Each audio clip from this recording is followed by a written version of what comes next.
want cookies? But you have to eat your veggies first. Is your child a picky eater? But what if they didn't like eating because they couldn't swallow?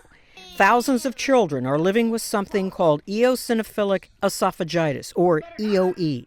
EoE is very much unknown disease in the starting. It was known as the reflux disease. Now, researchers know it's an inflammatory disease caused by food and airborne allergens, and it can make life very difficult.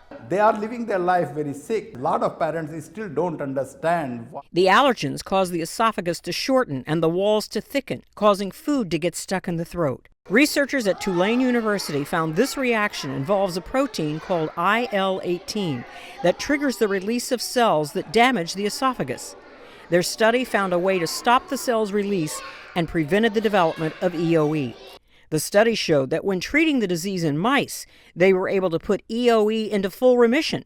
And now, if this works in people, researchers believe it can be life-changing for thousands of children and their families.